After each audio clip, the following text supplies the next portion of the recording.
মনুষ্য জীবনকে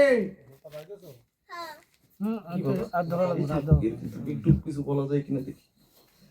এই মনুষ্য জীবনকে একটি ডায়েরির খাতা রূপে নির্ধারণ করে, ঠিক আছে, সেই ডায়েরির প্রথম পৃষ্ঠা শ্রী ভগবান নিজে লিখেছেন, আর সেই ডায়েরির সর্বশেষ পৃষ্ঠাটিও ওই শ্রী ভগবান নিজে লিপিবদ্ধ করেছেন। তাহলে সুধীজন, ডায়েরির 3টি পৃষ্ঠার মধ্যে প্রথম পৃষ্ঠাটি শ্রী ভগবান লিখেছেন এবং অন্তিম পৃষ্ঠাটি শ্রী ভগবান নিজে লিপিবদ্ধ করেছেন। আর ডায়েরির মাঝখানের পৃষ্ঠাটি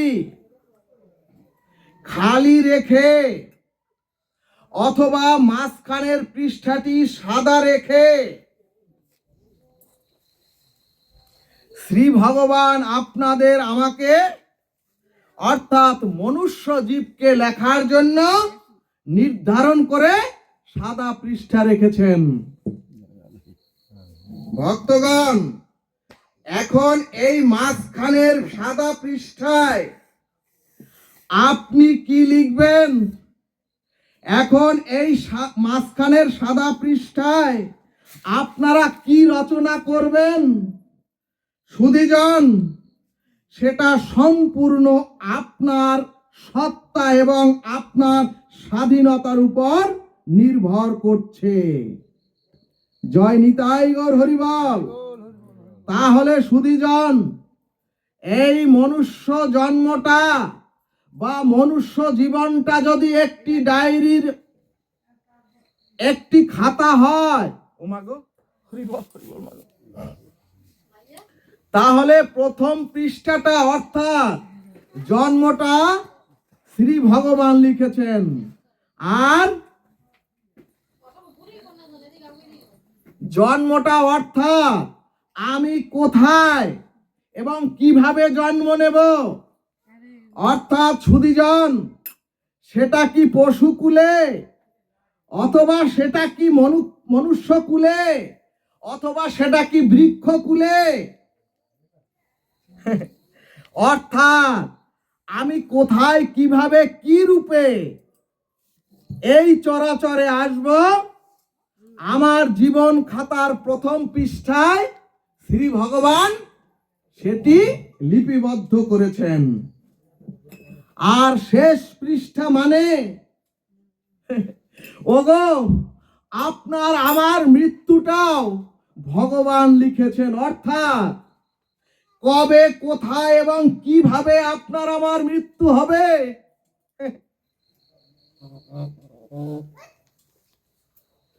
সেটা একমাত্র ভগবান লিখেছেন। তাহলে সুধীজন, ভাগবত বললেন তাহলে জন্ম আর মৃত্যু হচ্ছে ভগবানের হাতে। তাহলে সুধীজন, জীবন খাতার পৃষ্ঠা হলো 3টি, একটি হলো জন্ম আর একটি হলো মৃত্যু, অর্থাৎ অন্তিমটি হলো মৃত্যু।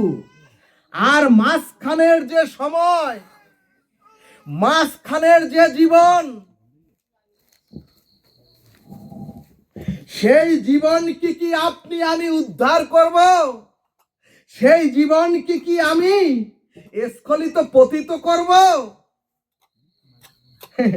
ও মাগো, এই লেখার পৃষ্ঠাটি ভগবান সাদা রেখেছেন জগৎ জীবকে লেখার জন্য, অর্থাৎ আপনি আমি যা রচনা করবেন ওই সাদা পৃষ্ঠায়, আপনি আমি যা রচনা করব ওই সাদা পৃষ্ঠায়, অর্থাৎ ভগবান বললেন ওগো তোমাদের কর্মের দ্বারা ওই সাদা পৃষ্ঠাটি তোমরা রচনা করো। আর এরপরে শ্রীমদ্ ভগবদ গীতা বললেন ওগো ওই কর্মটুকু করার জন্যই তোমরা স্বাধীন। সুধীজন, আর নিজেকে উদ্ধার করার জন্য আমরা সকলে স্বাধীন। সুধীজন, আপনি কি এই মনুষ্য জন্মটাকে স্খলিত পতিত করবেন, নাকি এই মনুষ্য জন্মটাকে আপনি আমি উদ্ধার করব? ভাগবত বললেন, ওগো মাঝখানের সময়টুকু তোমরা সৎ কাজে, মাঝখানের সময়টুকু তোমরা সৎ সংস্কারে, এবং মাঝখানের সময়টুকু তোমরা আত্মকল্যাণে কর্ম করে তোমরা তোমাদের নিজেকে উদ্ধার করো। বলো না গো রাধে রাধে। অর্থাৎ ওই সাদা কাগজে আমি যা লিখব আমার ফলাফল তাই হবে। এরপরে শাস্ত্র বললেন, শ্রুতি স্মৃতি পুরাণাদি পঞ্চরাত্রি বিধিং বিনা ঐকান্তিক হরের ভক্তি উৎপাদয়তে কল্পতে। কি বললেন? ভাগবত বললেন, ওগো শ্রুতি স্মৃতি পুরাণ ভক্তির মহাজন ব্যতীত আমরা যদি আমাদের ইচ্ছা মতো ভক্তির আচরণ করি, তাহলে সেটা এই চরাচরের উৎপাত মাত্র। এরপরে গীতা শাস্ত্র বললেন, ওগো জন্ম জায়তে শূদ্র। গীতা শাস্ত্র কি বললেন? জন্ম জায়তে শূদ্র সংস্কারেণ দ্বিজ উচ্চতে। অর্থাৎ জন্মসূত্রে আমরা সকলে ওই এক, শুধু সংস্কারের দ্বারা কর্মে আমরা দ্বিজ উচ্চতে।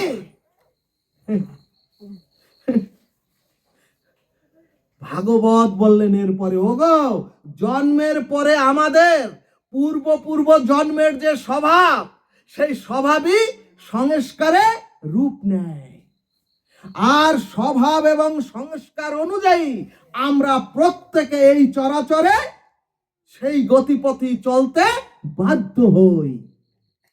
সুধীজন, এখন প্রশ্ন, সংস্কারটা কেমন?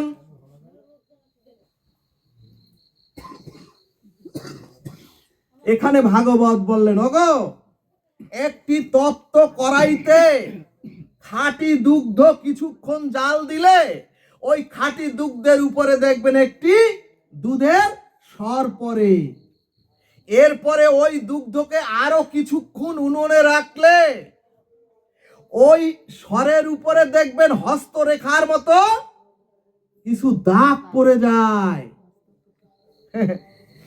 ঠিক তদ্রূপ আমাদের জন্মান্তরের কর্মের দ্বারা আমাদের জীবনেও একটা দাগ পড়ে যায়, এবং এরই নাম হচ্ছে স্বভাব, এরই নাম হচ্ছে, এবং এই স্বভাবই আমাদের একটা সংস্কারে রূপ নেয়। সুধীজন, এখানে ভাগবত বললেন, মানুষ তার সংস্কারের স্বভাবে, মানুষ তার সংস্কারের স্বভাবে এই চরাচরে বাধ্য হয়ে পথ চলতে বাধ্য হয়। এমনকি সে যদি ইচ্ছে করে আমি স্খলিত পতিত জীবন থেকে উদ্ধারের পথে চলবো, আমি সৎ সংস্কারের পথে চলবো, কিন্তু সে পারে না। ওই পূর্ব সংস্কার স্বভাব তাকে পিছন থেকে টেনে ধরে। অর্থাৎ ওই পূর্ব সংস্কারের স্বভাবই আমরা এই চরাচরে সেই গতিপথে আমরা চলতে বাধ্য হই। ও মাগো, মানুষ চলতে চায় ভালো পথে। ভাগবত শুনে পরের দিন একাদশী ব্রত করতে ইচ্ছে হয়, কিন্তু ওই স্বভাব সংস্কার তাকে টেনে অধপতনের পথে নিয়ে যায়। এখন প্রশ্ন, ওই সংস্কারটা কেমন? বিষ্ণু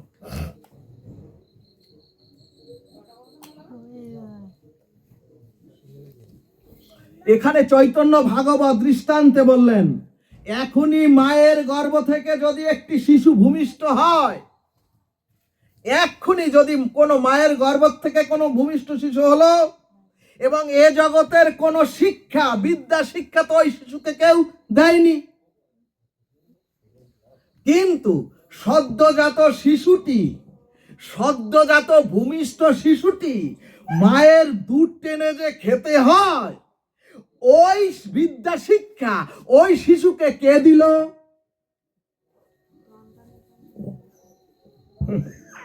অর্থাৎ সুধীজন, মায়ের স্তনে মুখ দিয়ে যে দুধ টেনে টেনে খেতে হয়, এই বিদ্যা ওই শিশুটি কিভাবে জানলো?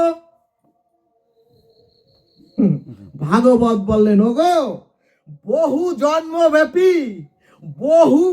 জন্মব্যাপী মায়ের স্তনের দুগ্ধ পান করবার স্বভাব বা সংস্কার ওই শিশুকে এমনিতেই জানিয়ে দিয়েছে। রাধে রাধে। এরপরে হরিভক্তি বিলাস দৃষ্টান্তে বললেন, বানর হনুমানগুলি দেখবেন উঁচু উঁচু গাছের এ ডাল থেকে ও ডালে লাফায়, আর যখন হনুমানগুলি এ শাখা থেকে ও শাখায় লাফায়, ওরা কিন্তু পড়ে গেলে ওদের হাত পাও ভাঙ্গে না। শাস্ত্র বললেন বানর পারে, কারণ বহু জন্ম থেকে ওদের শাখা থেকে শাখায় ওই লাফানোর অভ্যাস চিরায়ত রয়ে গেছে। এরপরে ভাগবত বললেন, ও একটি কুকুরের বাচ্চাকে আপনি এক্ষুনি, সদ্যজাত একটি কুকুরের বাচ্চাকে আপনি জলের মধ্যে ফেলে দিলে কুকুরের বাচ্চা দেখবেন ঠিকই সাঁতরে উপরে উঠে যায়, কিন্তু উন্নত মানুষের বাচ্চাকে সাঁতর না শিখিয়ে জলে ছেড়ে দিলে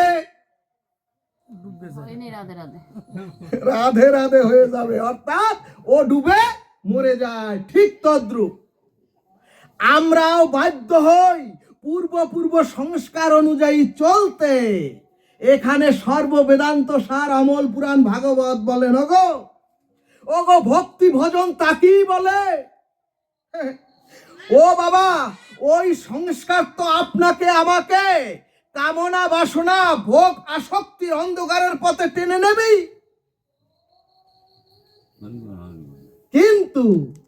কিন্তু যদি আপনি আমি সাধু গুরু বৈষ্ণবের এই চরণ ধুলির কৃপায়, যখন আপনি আমি সাধু গুরু বৈষ্ণবের চরণ ধুলির কৃপায় ওই সংস্কারের বিরুদ্ধে মনুষ্য জন্ম প্রাপ্ত হয়ে যখন যুদ্ধ ঘোষণা করতে পারবো, ভাগবত বললেন সাধুগুরু বৈষ্ণবের কৃপার ধুলি নিয়ে যখন তুমি আমি ওই সংস্কারের বিরুদ্ধে যুদ্ধ ঘোষণা করে নিম্নগামী প্রবৃত্তিগামী ভোগবৃত্তিগামী মনকে ভগবত চেতনমুখী করতে পারবো, এরই নাম হচ্ছে ভজন।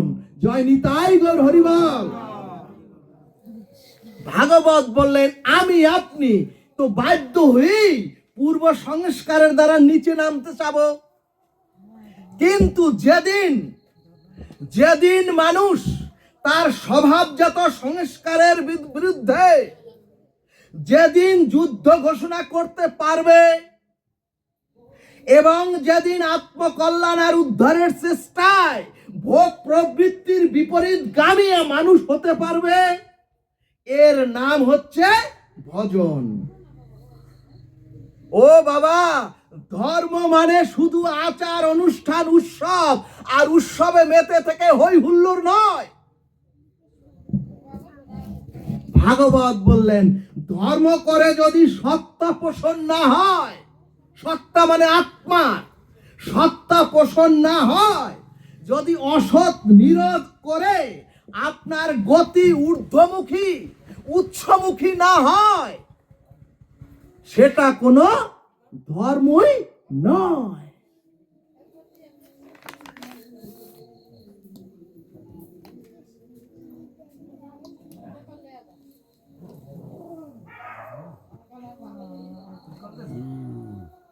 এজন্যই সুধীজন কৃষ্ণ দ্বৈপায়ন বেদব্যাস পঞ্চম মহাভারতে কৌরব এবং পাণ্ডবদের সম্মুখে এনে জগৎজীবের সম্মুখে এনে জগৎকে জানিয়েছেন, যিনি ধর্মকে ধারণ করেন, যিনি ধর্মকে রক্ষা করেন, ধর্মই তাকে রক্ষা করে। যথা ধর্ম তথা জয়। এবং আপনারা দেখেছেন অত্যন্ত সংকটাপন্ন পরিস্থিতিতেও পাণ্ডবদের বিনাশ করা যায়নি ওই কুরুক্ষেত্রের ময়দানে। এর একটি কারণ, পাণ্ডবরা ধর্মকে ধারণ করেছিলেন। সুধীজন শোনা যায়, স্বয়ং অখণ্ড পরতত্ত্ব ভগবান শ্রীকৃষ্ণ, স্বয়ং অখণ্ড পরতত্ত্ব ভগবান শ্রীকৃষ্ণ পঞ্চ পাণ্ডবদের সাথে ছায়ার মতো ছিলেন, ছায়ার মতো ছিলেন। এমনকি তৃতীয় পাণ্ডব অর্জুনের চাকর বা দাসের কাজ করেছেন ভগবান শ্রীকৃষ্ণ। এখন প্রশ্ন, মূলত পঞ্চ পাণ্ডব কে? আমরা তো জানি পঞ্চ পাণ্ডব কে। ভক্তগণ, মহাভারত সিদ্ধান্তে বললেন এখানে যুধিষ্ঠির মহারাজ হচ্ছেন ধর্মের স্বরূপের প্রকৃষ্ট রূপ। যুধিষ্ঠির মহারাজ হচ্ছেন ধর্মের প্রকৃষ্ট রূপ। এখানে ভীম হচ্ছেন ধর্মযুক্ত বল, ধর্মযুক্ত বল, অর্থাৎ অধর্মের বল নয়।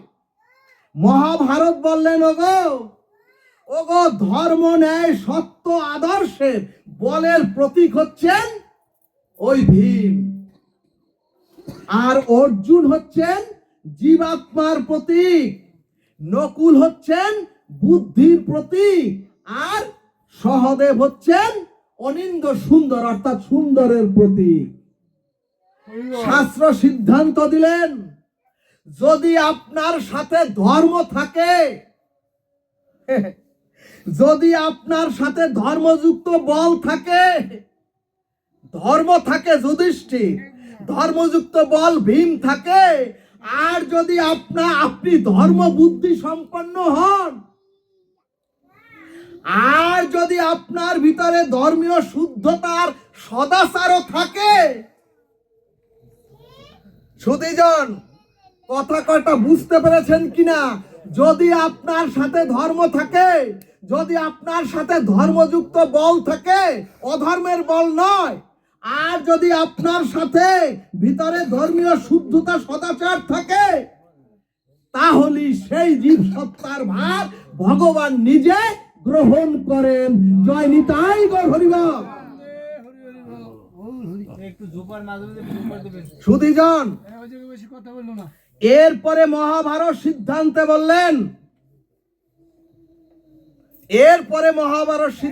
বললেন, ওগো ওই পঞ্চ পাণ্ডবদের সাথে আরেকটি শক্তি ছিল, এবং সেই শক্তি যুক্ত না হলে, ওগো এরপরে মহাভারত বললেন ওই যে শুনলেন পঞ্চ পাণ্ডব, ওই পঞ্চ পাণ্ডব বিজিত হতে পারতেন না কুরুক্ষেত্রের ময়দানে যদি ওই পঞ্চ পাণ্ডবদের সাথে আরেকটি শক্তি যুক্ত না হতো। ভগবানও যদি ওই যে পঞ্চ পাণ্ডবের সাথে যদি আরেকটি শক্তি যুক্ত না হয়, ভগবান ওই জীবের প্রতি আকৃষ্ট হন না। সুধীজন শাস্ত্রের দ্রৌপদী অর্থাৎ দ্রৌপদীর আবিধানিক অর্থ হলো দয়া, করুণা। যে দ্রৌপদী শুনেছেন ওই দ্রৌপদী মানি হচ্ছে দয়া করুণার প্রতীক। শুধু শাস্ত্রজ্ঞ ভক্তজন, আমাদের এই দেহের মধ্যেই আছে কৌরব আর পাণ্ডব। শুধু ভক্তগণ, তাহলে দ্রৌপদী হলেন দয়া করুণার প্রতীক। এখানে ভাগবত সিদ্ধান্তে বললেন যদি আপনার সাথে ধর্ম থাকে, কিন্তু ওই ধর্মের সাথে যদি দ্রৌপদী রূপ করুণা দয়া যুক্ত না থাকে, তাহলে ওই ধর্মে মঙ্গল প্রতিষ্ঠিত হতে পারে না। বলো না গো, রাধে রাধে। এরপরে ধরুন আপনার মধ্যে শুদ্ধ সাত্ত্বিক ধর্ম বল আছে, এটা তো আমরা প্রত্যেকেই মনে করি, আমরা বলিয়ান। কিন্তু যদি সেই বলের সাথে দয়া করুণা যুক্ত না হয়, তাহলে ওই বল সত্য সুন্দরকে সমাজে চরাচরে প্রতিষ্ঠিত করতে পারে না। এরপরে যদি আপনার সুমেধা সুবুদ্ধি, এমনকি যদি আপনার মধ্যে সুন্দরতাও থাকে, তাহলে আপনি প্রকৃত সুন্দর নয়। যদি আপনার সাথে সেই সুবুদ্ধি সুন্দরের সাথে যদি করুণা দয়া যুক্ত না হয়।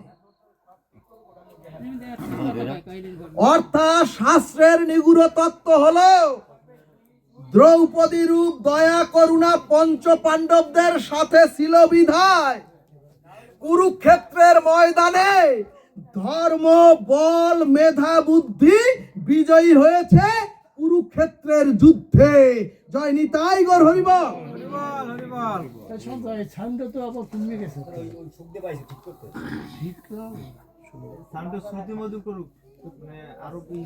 আমি তো বলতে পারতেছি না, এভাবে তো বলা যায় না।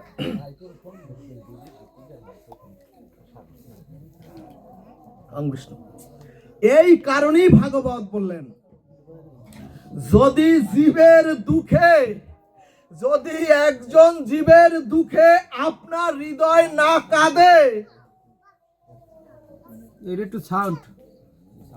যদি অন্যের কষ্টকে নিজের কষ্ট বলে অনুভব না করতে পারেন মনুষ্য জীবনে,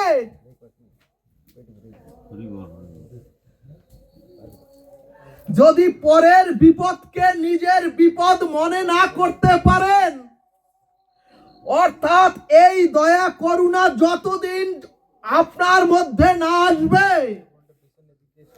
যতদিন এই দয়া করুণা আপনার হৃদয় চিত্তে জাগৃত না হবে, ততদিনে আপনার মধ্যে প্রকৃত ধর্ম প্রতিষ্ঠায় পাবে না।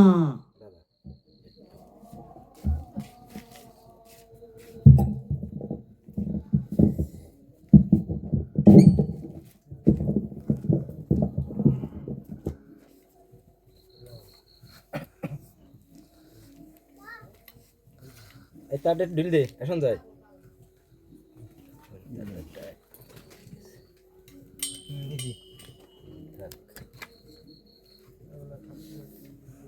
মাইক্রোফোন আটটা দেবে না, আর দুটো আর কি এক্সট্রা না, একটা দে, এইটা যদি বড়টা।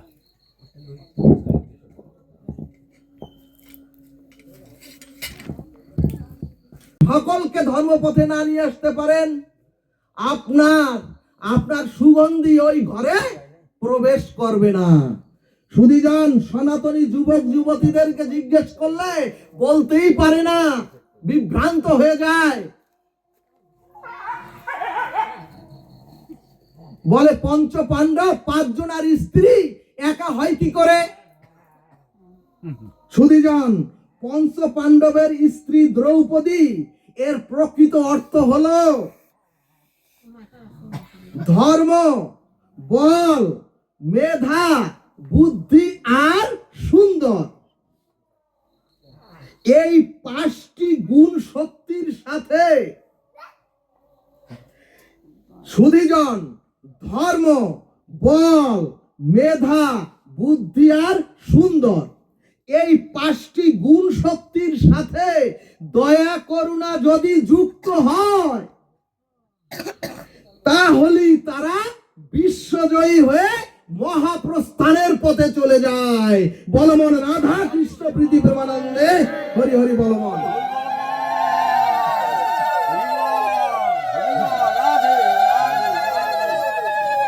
আজকে মায়েরা প্রত্যেকে গৃহে গিয়ে অন্তত আপনার সন্তানকে যদি এটি বলতে পারেন, আপনার সন্তান বিভ্রান্ত হবে না, বিচ্যুত হবে না। চারিদিকে এত দুর্গা পূজা, দুর্গা পূজা কেন করতে হয়?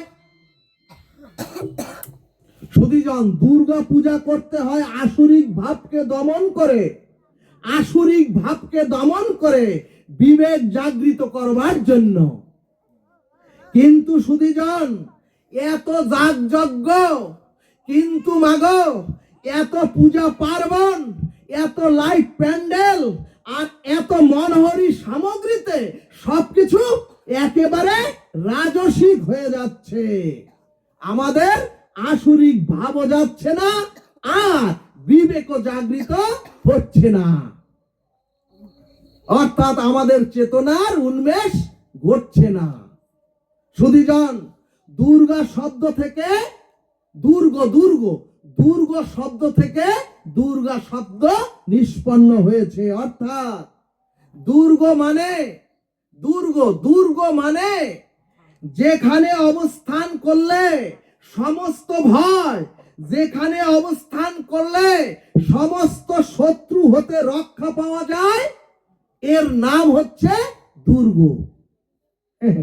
অর্থাৎ দুর্গা পূজা হচ্ছে শক্তি সঞ্চয়ের পূজা।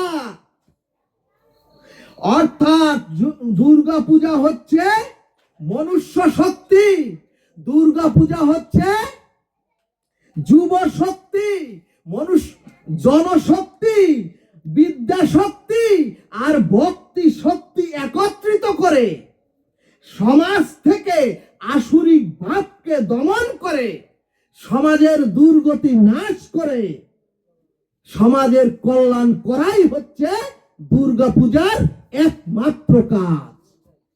কিন্তু সুধীজন, এত পূজা হয়, আমরা এত পূজা করলাম, দুর্গা মায়ের ডাইনে যে গণপতি গণেশ, এই গণেশের আবিধানিক অর্থ হলো বিবেক। গণেশের আবিধানিক অর্থ হলো বিবেক, এবং এই বিবেকের পূজা করার নামই হচ্ছে সিদ্ধিদাতা গণেশের পূজা। অর্থাৎ যদি জীবনে সিদ্ধি লাভ করতে চাও, তাহলে তোমাদের বিবেক প্রধান অবশ্যই হতে হবে চরাচরে। ভাগবত বললেন, মানুষ বিবেক সিদ্ধ হলেই মানুষের মনুষ্য জন্ম সিদ্ধি লাভ হয়ে যায়। ভাগবত বললেন 5 দিন উৎসব করে খুব আনন্দ উৎসব করলেন, এবং গতানুগতিক মিলন মেলা হোক, আপত্তি নাই। কিন্তু সুধীজন, যদি দুর্গতি নাশী না হয়, আপনার সংসারের দুর্গতি যদি না যায়, আপনার দেহের দুর্গতি যদি না যায়, চরাচর সমাজের দুর্গতি যদি নাশ না হয়, আমাদের ভিতরের আসুরিক শক্তি যদি নাশ না হয়, সমাজ থেকে আসুরিক ধর্ম যদি নাশ না হয়, এ দুর্গা পূজা করে কি হবে? ভক্তগণ, ভগবান রামচন্দ্র বেলতলাতে অকাল বোধন করেই তো রাবণ বিনাশ করেছিলেন। কিন্তু আমরা যে এত অকাল বোধন পূজা করলাম, তাহলে আমাদের বিবেক চেতনার বোধন হচ্ছে না কেন?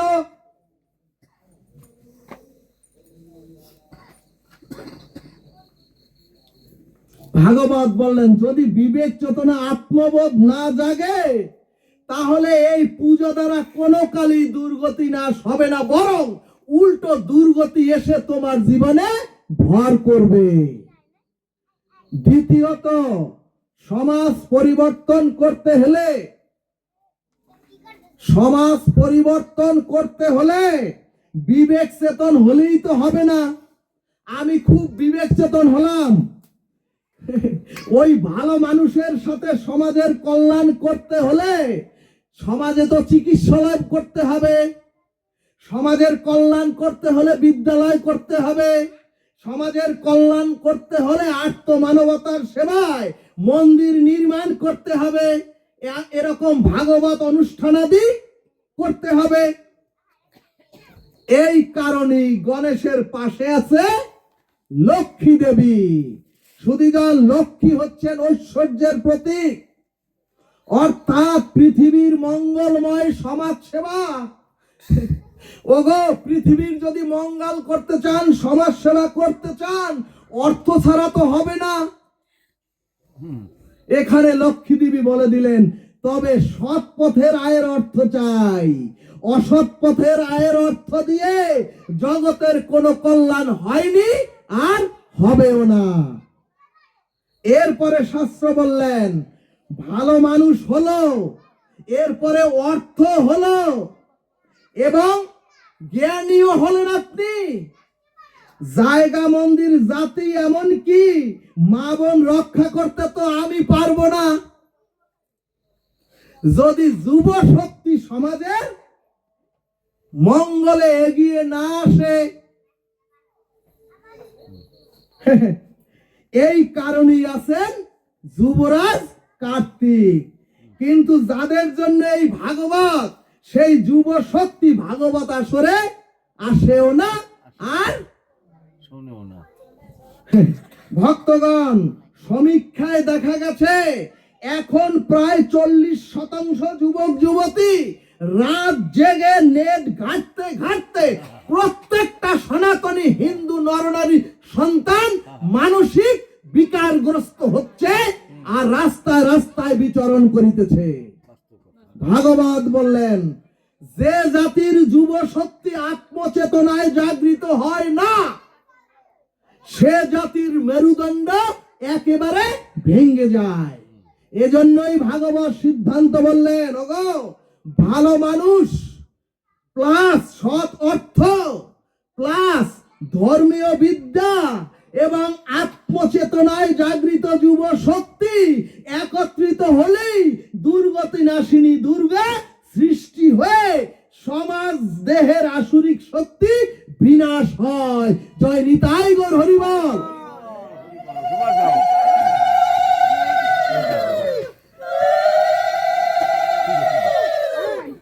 মাগো একবার। এই কারণেই ভগবান গীতায় বললেন, যো ব্যক্তি তত্ত্বেন, অর্থাৎ তোমরা পূজা পার্বণ অনুশীলন যা করো, ভাগবত অনুশীলন যা করো, যদি এটুকু না জানো ভাগবত আসরে শুদ্ধ বস্ত্র নিয়ে বসতে হয়, সেই ভাগবত দিয়ে কি হবে? এই জন্যই তোমরা পূজা পার্বণ অনুশীলন যা কিছু করো তত্ত্ব জেনে করো। ভগবান বললেন, ওগো আরাধনা উপাসনা না করে হই হুল্লোড় আর আমোদ ফুর্তি করে সমাজ জাতির কোনো কল্যাণ হয় না। সুধীজন, স্বস্তি দেব অল্পতেই। ভক্তগণ, হাজার পাওয়ারের মার্কারি লাইট মায়ের চোখে মারা হয়। ভাগবত বললেন টিকায়, ওগো সামান্য চরাচরের একটা ছোট শর্টস যদি ও মা তোমার চোখে মারি,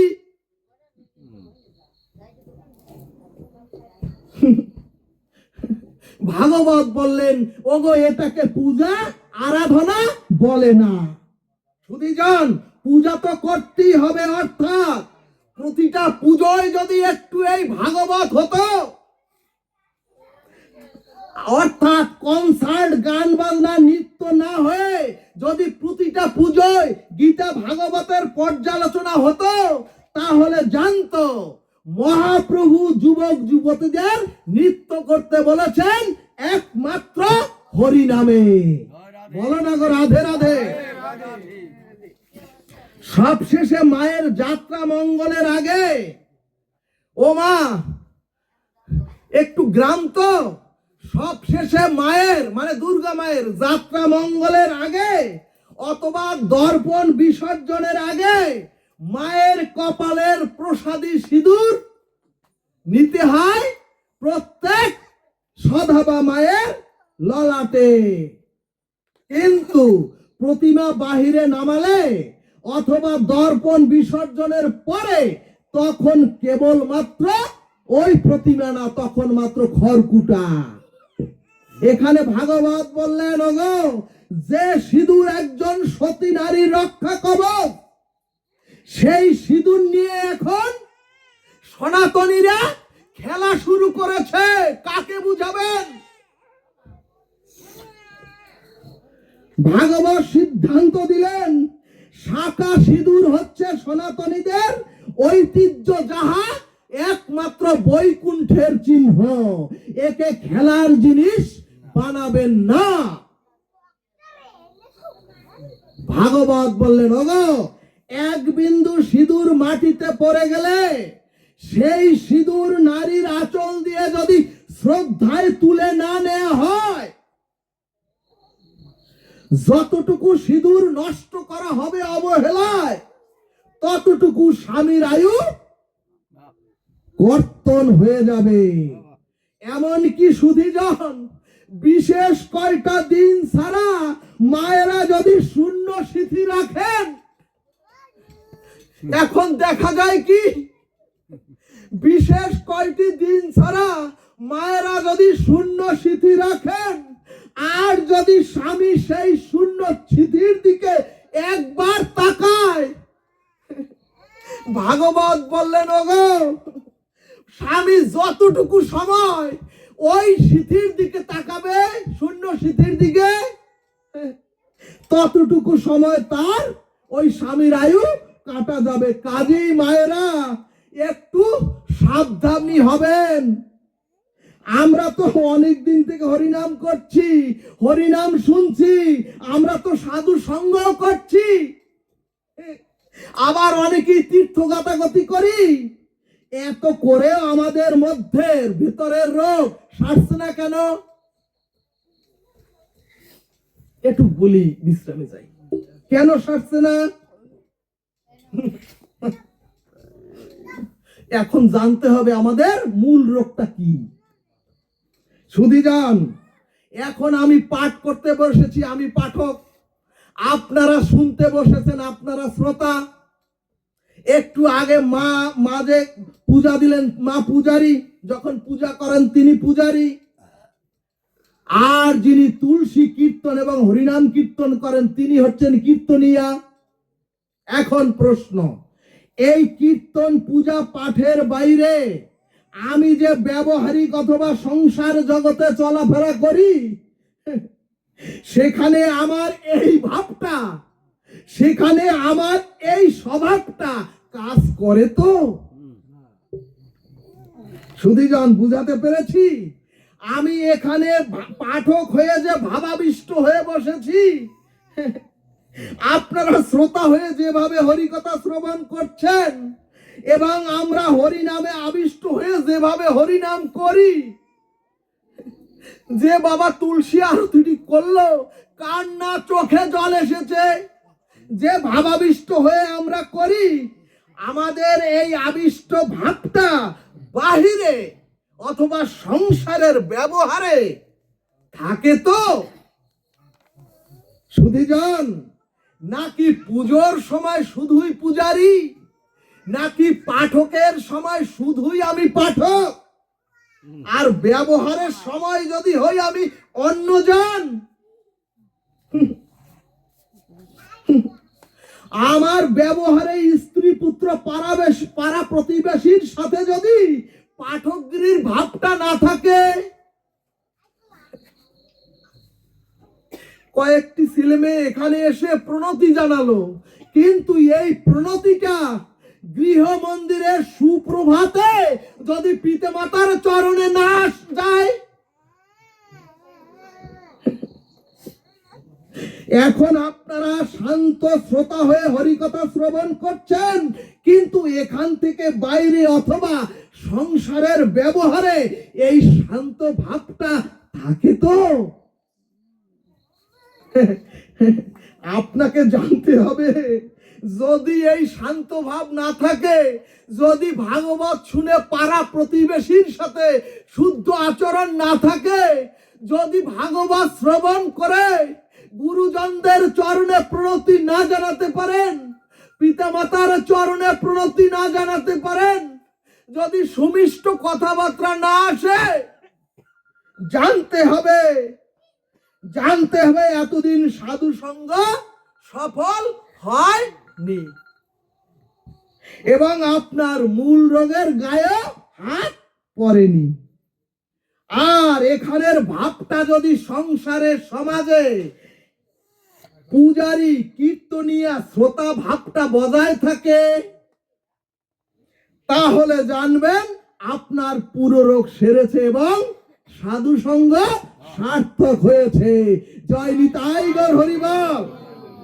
এখন প্রশ্ন আসতে পারে, এখানের ভাবটা কেমন?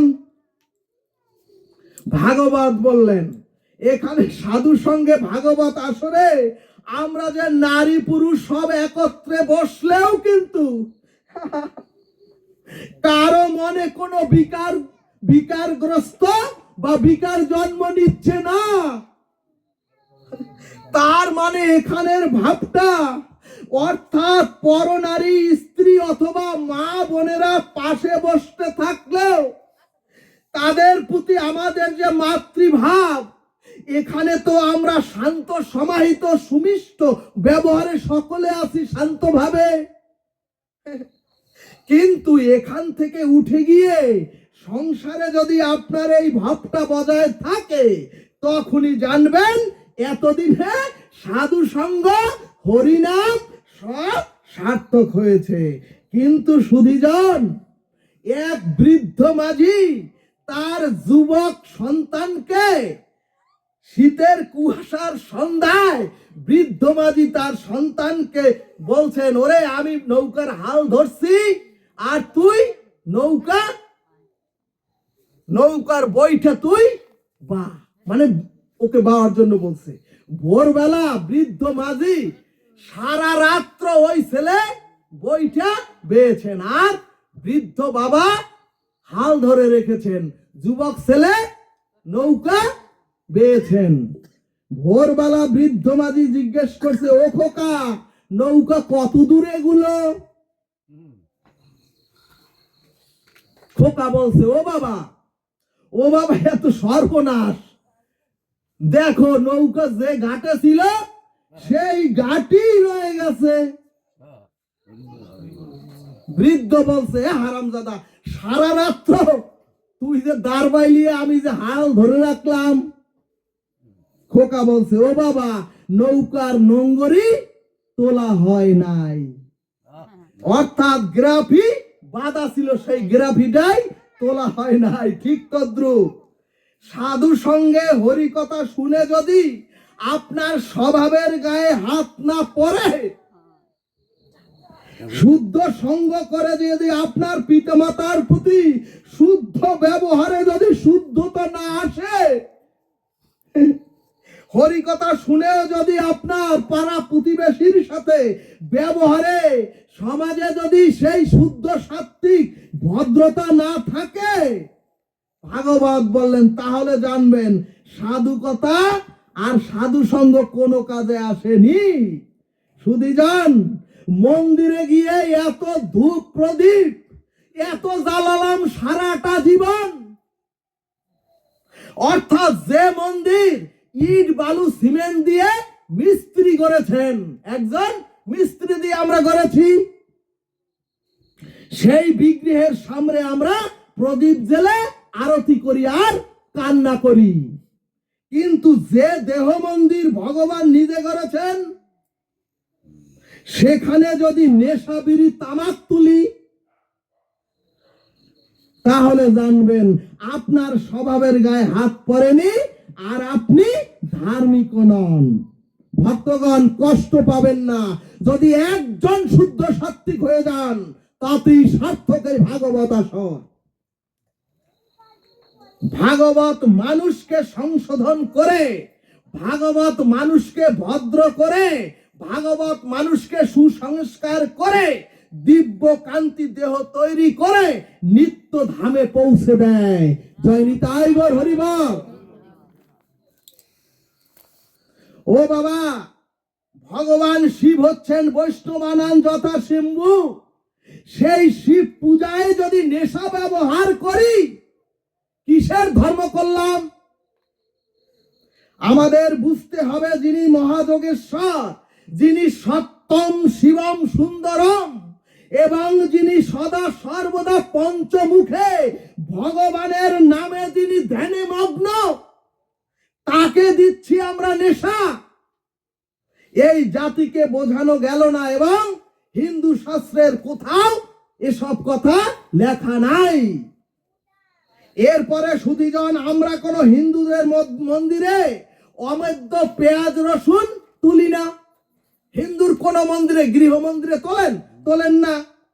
কিন্তু ভগবানের একাদশী তিথিতেও যদি এগুলো অর্থাৎ শ্রীনিবাস রূপী দেহ মন্দিরে তুলি, ভাগবত বললেন ওগো পিতৃহত্যা মাতৃহত্যা এমনকি ব্রহ্ম হত্যা করলেও সে পাপের প্রায়শ্চিত্তের বিধান এই শাস্ত্রে লিপিবদ্ধ আছে।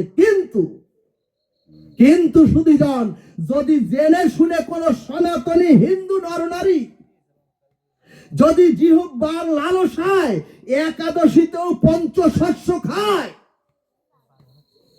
তাহলে সেই পাপের প্রায়শ্চিত্তের কোন বিধান কোন শাস্ত্রে লেখা নাই। শাস্ত্র শব্দের অর্থ হচ্ছে আপনাকে শাসন করে সংশোধন যে করতে পারে, সেই হলো শাস্ত্র। কিন্তু সুধীজন, বাবা মা মারা গেলে শ্মশানে নেশা অথবা বিড়ি সিগারেট দিতে হয়। ভক্তগণ, এত বড় জাতির অধপতন হলে শ্মশানের মতো পবিত্র জায়গায়ও নেশা খেতে হয়। ও বাবা, আবার দেখবেন সমাজে অনেক আছেন কৃষ্ণ কৃষ্ণ বলে নৃত্য করেন, আবার অনেকে আছেন তীর্থগতাগতিও করেন, কিন্তু ঘরের পিতামাতার প্রতি কোনো সদয় দৃষ্টি নাই। এই ধর্ম করে কি হবে? আর আগাবো না, স্বস্তি দেই না, একটু বলেন বাবু। বললে একটা রস লইলেন, এই রসটা যদি আবার থুইয়ে দেন আস্বাদন করবো কি? ওরে তিলক মালা টুকি রেখে হরিবল হরিবল করে হরে কৃষ্ণ মহামন্ত্র বলে যদি গৃহের মা বাবা পেটের ক্ষুধায় কষ্ট পায়, যদি গৃহের মা বস্ত্রটা যদি শুদ্ধ বস্ত্র এক টুকরা না পায়, যদি মা বাবা দিনান্তে পেট পুরে একটু খেতে না পায়, আবার দেখবেন বিভিন্ন সাধু সঙ্গে ধুতি পাঞ্জাবি পরে সাধু সঙ্গ করে প্রচুর অর্থের বিনিময়ে তীর্থগতাগতি করে, কিন্তু খবর নিয়ে দেখবেন মা বাবার পরনে একটি ভালো বস্ত্রও নাই। হরিবল হরিবল হরিবল, রাধে রাধে। ওই বাবা দিনান্তে এক কাপ খেতে পারে না। আবার দেখবেন প্রচুর ছেলে মেয়ে দেখবেন শিব চতুর্দশী, শিবের মাথায় জল ঢালার জন্য ছেলে মেয়ে ব্যতিব্যস্ত হয়ে যায়। কিন্তু ভক্তগণ, ওই সন্তানকে জিজ্ঞেস করবেন, ঘরের পিতা সারাদিন খাটুনি খেটে এসে, ঘরের পিতা সারাদিন মাঠে খেটে ঘরে গিয়ে দেহের রক্ত জল করে গিয়ে এসে ওই বাবাকে কোনোদিন এক গ্লাস জল খেতে দিয়েছি? ঘরের মা গৃহে অসুস্থ, কোনোদিন ওই মায়ের মাথায় এক ঘটি জল দিয়ে আমরা দেখেছি? অথচ শিবের মাথায় জল দেওয়ার জন্য ব্যতিব্যস্ত হয়ে যায়। এই ভাগবত বললেন, ওরে নিজের জীবন্ত রূপী শিব রূপী পিতা, ওরে নিজের জগৎ জননী ওই দুর্গা রূপী মাতা যদি একটু খাবারের জন্য হাহাকার করে, ওরে সন্তানের মুখে যদি কটু কথা শুনে, যদি মা বাবা ঘরে বসে কষ্ট পায়,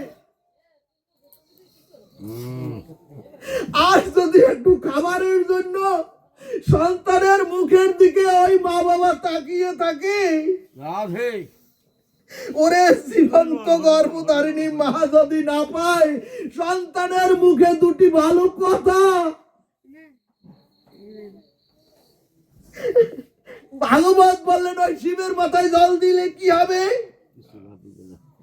ওই জল শিব কোনোদিনও গ্রহণ করবে না। তারপর ও মায়েরা দেখবেন আপনারা দুর্গা পূজায় ভিন ভিনে শাড়ি পরে একতলা প্রসাদ নিয়ে অষ্টমী পূজায় আরতি দিতে যান, প্রসাদ দিতে যান দুর্গা মাকে। কিন্তু দুর্গা মা বলছে, ওরে মাটির প্রতিমা পুজলি সারাটা জীবন, ওরে গৃহের জীবন্ত রূপী জগৎ জননী ওই মাকে একদিনও পুজো করলি না, কি হবে এইসব ধর্ম করে? আমরা সিদ্ধ মানুষ দেখলে একেবারে উপর হয়ে পড়ি, সিদ্ধ নারী দেখলে উপর হয়ে পড়ি, কিন্তু মা বাবার চরণে দিনান্তে একবারও পড়ি না।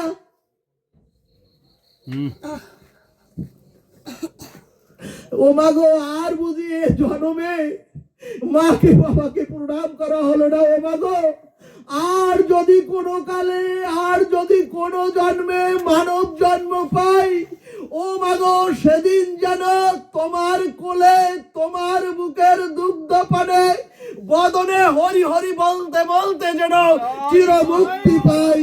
বলবন রাধা কৃষ্ণ প্রীতি প্রেমানন্দে। হরি হরি বল।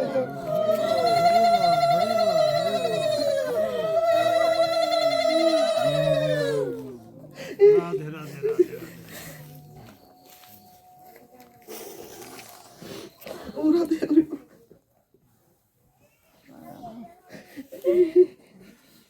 হরিবল।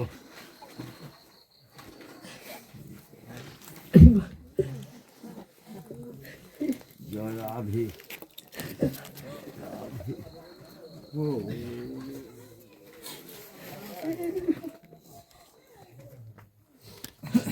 বাবা, বাবা স্বস্তি দেই, আর আগাবো স্বস্তি দেই। আপনার কষ্ট হয় না বাসা মন্দির আছে না?